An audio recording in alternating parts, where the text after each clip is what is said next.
ভারতের সেভেন সিস্টারের একই অবস্থা। তার সমুদ্র দর্শন তার হয় না, হবে না। তার সঙ্গে আমরা যোগ দিই একসঙ্গে এই অর্থনৈতিক অঞ্চল।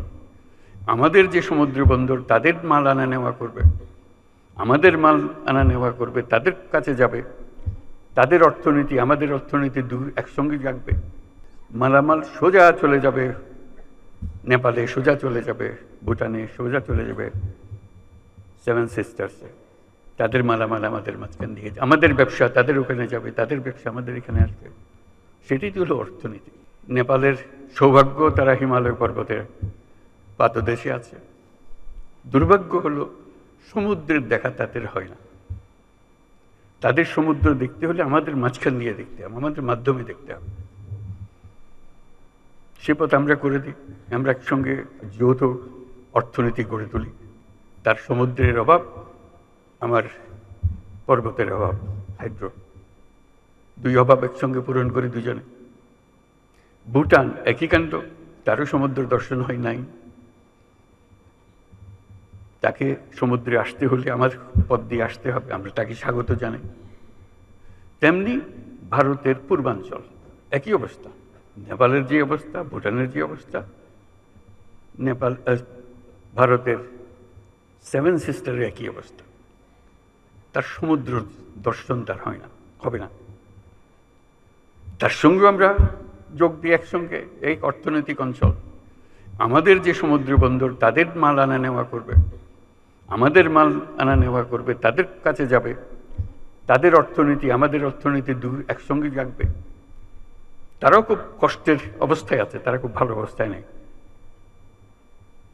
তারা এই সুযোগ পেলে তারাও আনন্দিত, তাদের ব্যবসা আমাদের ব্যবসা, রমরমা ব্যবসা হবে, একসঙ্গে ব্যবসা হবে। এগুলো বললাম এই জন্য, আমরা ভবিষ্যৎ সম্বন্ধে অনেকটা হতাশায় ভুগি। হতাশার তো কারণ নাই, এটা আনন্দের বিষয়। আমাদের যেই অবস্থান, যে সুযোগ সুবিধা, শুধু সেগুলোকে আহরণ করা, কাজে লাগানো। প্রক্রিয়া শুরু হয়েছে, এই প্রক্রিয়াকে জোরদার করা, যাতে করে আমরা এই অর্থনৈতিক অঞ্চল গড়ে তুলতে পারি। মালামাল সোজা চলে যাবে নেপালে, সোজা চলে যাবে ভুটানে, সোজা চলে যাবে সেভেন সিস্টার্সে। তাদের মালামাল আমাদের মাঝখান দিয়ে, আমাদের ব্যবসা তাদের ওখানে যাবে, তাদের ব্যবসা আমাদের এখানে আসবে। সেটাই তো হলো অর্থনীতি। কাজেই প্রাকৃতিক দিক থেকে আমরা খুবই সৌভাগ্যবান।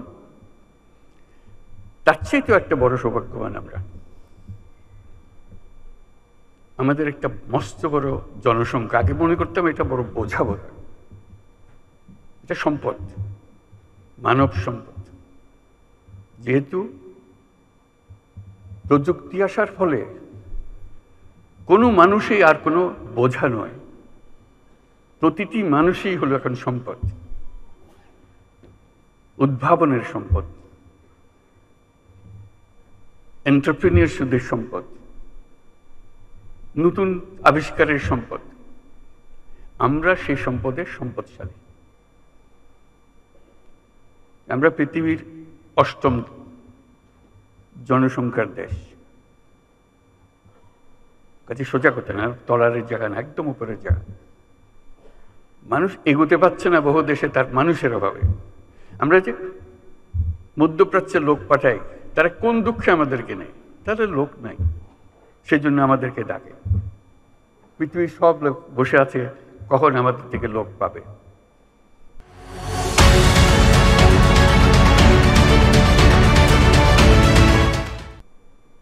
আমি প্রায় বলেছি, চীন যেভাবে অগ্রসর হচ্ছে, চীন হলো সবচেয়ে বেশি সর্বোচ্চ সংখ্যক জনসংখ্যার দেশ। বলছি যেভাবে অগ্রসর হচ্ছে, কিছুদিন পরে বোধহয় আমাদের কাছ থেকে লোক চাইবে, তার এত টান করবে তখন। এই হলো আমাদের সুযোগ। আমাদের সুযোগ শুধু সংখ্যায় না, আমি সংখ্যার উপর বেশি গুরুত্ব দিচ্ছি না, সংখ্যা গুরুত্বপূর্ণ, কিন্তু প্রতিটি তরুণ বাংলাদেশের মহাশক্তি, মহাপ্রচণ্ড শক্তি। সেই তারুণ্য বিশ্ব জয় করতে পারে। সেই তারুণ্য আমাদের যত রকমের অভাব আছে, যত রকমের ঘাটতি আছে, তার চাইতে অনেক বেশি সে নিয়ে আসতে পারে। সে একটু সম্পূর্ণ ভিন্ন এক প্রজন্ম, সেই প্রজন্মের জন্য দরজা খুলে দিতে হবে।